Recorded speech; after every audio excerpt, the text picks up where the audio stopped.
Let me take you back to my first year of teaching. I walked into my classroom with degrees, lesson plans, and a whole lot of confidence. But I'm going to be real. My first month was an absolute disaster. Not because I wasn't working hard. I certainly was, as every first year teacher knows. And not because I didn't care about my students. I did. But because I brought something into the classroom with me that I didn't know I was bringing.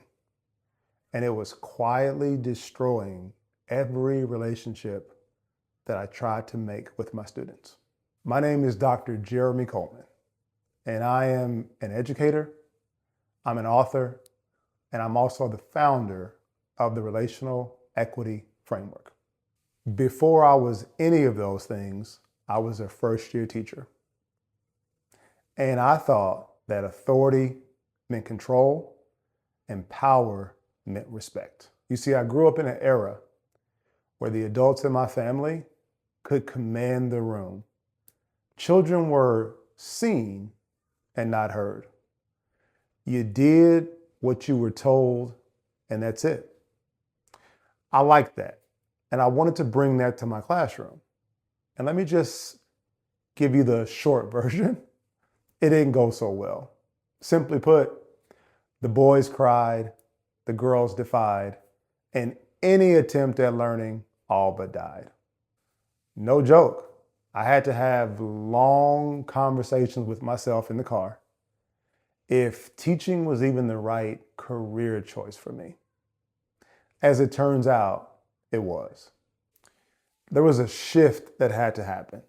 And for me, this shift happened one day. I was in the teacher's lounge. I was warming up my pasta, and I overheard two other of my colleagues talking about a book that dramatically changed their marriage.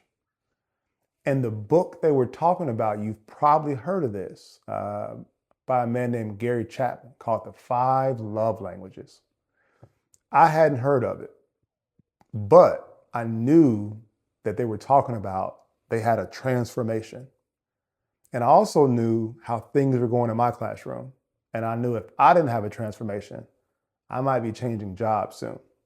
So I went home, I did some research, I found out about this book, The 5 Love Languages, and I began to shift how I thought about my students. One of the first things I thought about was, wait a minute, if we have love languages, and I have a love language, and each student in my classroom has a love language, I've not been doing a good job of speaking their language. Now, obviously, what Gary Chapman writes about is in the confines of a marriage, and every language doesn't apply to children. But the idea was the same. I thought about how I was treating each of my students the same. Like you're all kids and you all get the same treatment. And what I didn't realize was I was in complete violation of one of the foundational rules of relational equity. And that is the platinum rule. If you haven't heard of the platinum rule, I can't wait to share it with you. The platinum rule is similar to the golden rule. You've probably heard about the golden rule. Many of us have. And the golden rule is about doing unto others as you would have them do unto you. There's nothing wrong with the golden rule, right? It's been around for a long time. It's helped a lot of people. And it's really, the advice is simple. Hey, don't do something to somebody else that you wouldn't want done to yourself. Makes total sense. But the platinum rule is where my shift began to happen. And the platinum rule goes like this: do unto others as they would have you do unto them. Whoa.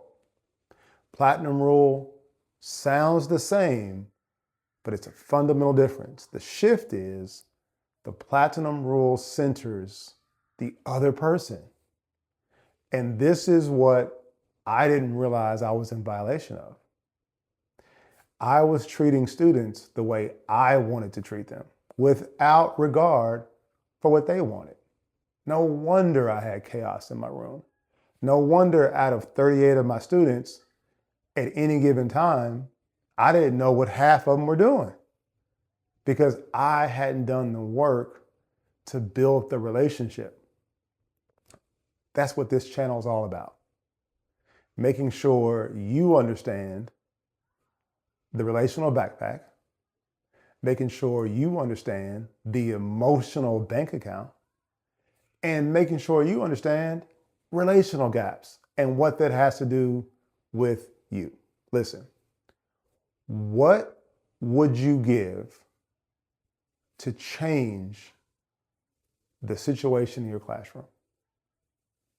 How would your life be different if you had the power to relate to every single student in your classroom? Or if you're in secondary, what would it be like if you could relate to every single student in each of your periods? Or if you're in higher ed, or if you're a youth service worker, wherever you are, whatever you're doing, what would it mean to you if you had the power to relate to every student you work with? How awesome would that be? My hope is with our time together that you'll learn how to do all that. You'll put your accomplishments, your victories, your questions in the comments. I'll reply. You'll post another one. I'll reply to that one. And over time, we'll develop a community of people who believe that relationships power the world. Listen, world famous Esther Perel says, the quality of your relationships determines the quality of your life. And I believe it. And here we are in a moment in time where AI is here and we don't know what the future of education looks like. But I'll tell you this, there's one thing that AI will never replicate, and that is an adult who creates belonging, connection, and empowerment. You are irreplaceable. I want to share a bit about what's in my backpack. Remember, we all have them. We put them on every morning and we carry them with us wherever we go. We just have not been so aware that we're carrying them. But today, we're going to talk about it. My backpack, like your backpack, is a collection of experiences, beliefs, and preferences. When I grew up in the 80s baby in the house, when I grew up in the 80s, I was surrounded by strong, opinionated, commanding adults. And the rule was simple, children were seen and not heard back then when I grew up. And a part of that I carried with me to my first teaching experience. I had a father who was in and out of my life, prison, out of prison, not really connected. So there's some residue there as well. And I got to be honest about how the lack of relationship with my father has certainly influenced my desire to help mold and develop young people, to give them what I didn't have. The thing about the people in your life that you care about and you love, if you're not careful, you will adopt some of their personality traits. You may even adopt some of their tendencies and their beliefs, which is why it's important to examine. My older brother was in juvenile for most of his formative years. And after juvenile, he ended up spending time in prison. And along the way, my family, again, old school, commanding, discipline focused, the conversation was always the same. He should know better. If only he was punished more. If only he had had more strict guidelines, he wouldn't be in this position. But you know what's funny about that? Nobody really stopped to ask, what does his behavior communicate? What is he trying to tell us with this behavior? And here's the reality. Maybe his outcomes would have been different if we would have understood the idea of unpacking what's in his backpack. Because you see, we all have it, backpack that is. And when we understand that in our backpack, we have experiences that shape us, we have beliefs that guide us, and we have preferences that help us make decisions throughout the course of our lives, we all have a shared experience here. And the better you understand what's in someone's backpack, the better you can relate to them. Again, going back to my brother. I know this now after reviewing a lot of our conversations that he was really looking for a different approach from people in the family. He really wanted to be heard. He wanted to be understood. He wanted to be seen in a way that just wasn't available to him. Again, when I say the term old school, what I mean is discipline first, emotions second. Or put differently, and we'll talk more about this later. If you are the kind of relator that is a guardian, you are a process first, people second type of person. And that's okay. We all have our own styles. But in this particular style, if you are process first, people second, how do you think you are experienced by everybody? What if I'm the kind of person that wants to be people first and process second? How do you think you and I will get along? And there it is. That's the reality. Each of us has different preferences. And the better we understand our preferences, the better we can interpret and make meaning of other people's behavior. This is the essence of relationship. But I know this. They don't teach this in school. Everyone tells you how important relationships are, but few people tell you exactly how to build them. This is your first step to building amazing relationships, is understanding what's in your backpack. And from there, the next step is to look at what's in your student's backpack. They all carry them with them every morning. And the craziest part is we haven't looked. We haven't unzipped, had a peek, and looked at what's in their backpack. And if you have, kudos to you. You understand where I'm going with this. When you look at somebody's backpack, their relational backpack, you understand exactly what their preferences are, their experiences, and their beliefs. Their beliefs, and when I say beliefs, I don't mean in a religious or a spiritual sense. I mean their beliefs about the world and how the world works. For example, if you grew up in a particular era and were raised by certain parents, you inherit those beliefs about the world. If you know anybody that was born during the Great Depression, they have a certain type of belief about money. You can probably guess where I'm going with that.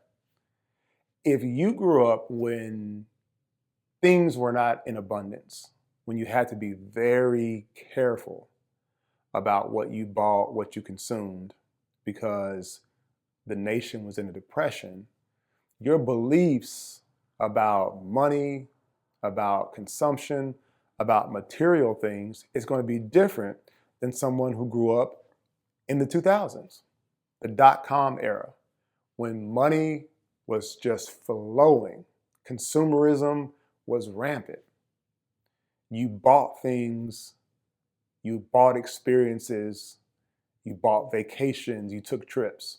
Those are different eras. And from that, you're going to have different beliefs about the world. Now, put differently, let's say you have a young person who has not come from a healthy developmental home.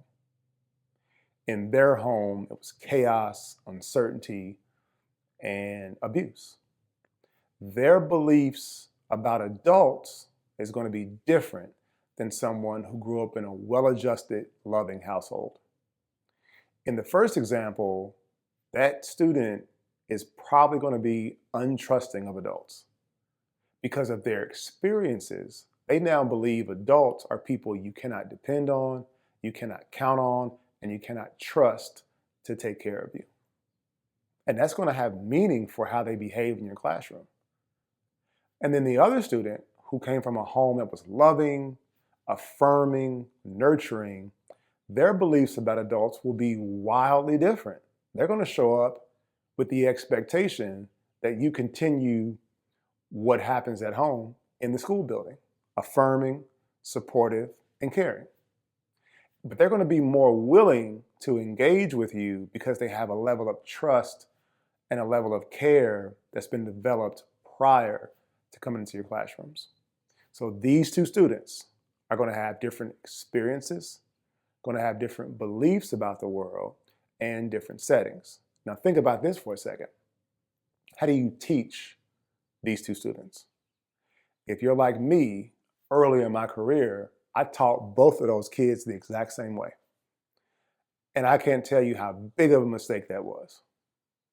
I didn't take into account that each student had different backpacks.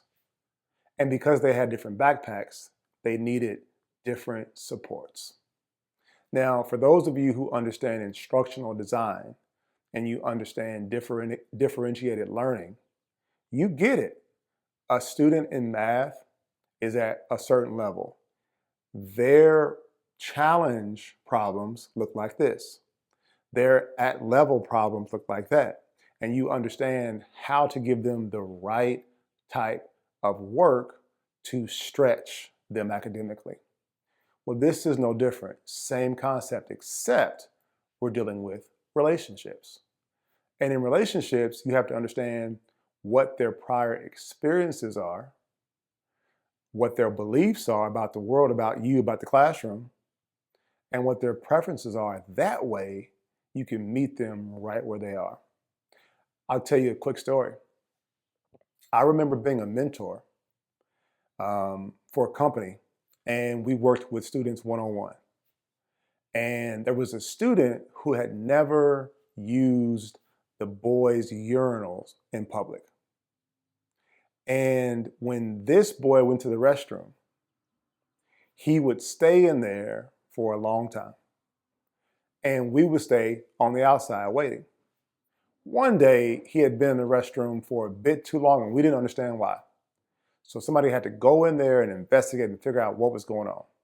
Well, we found out that this student was using each urinal,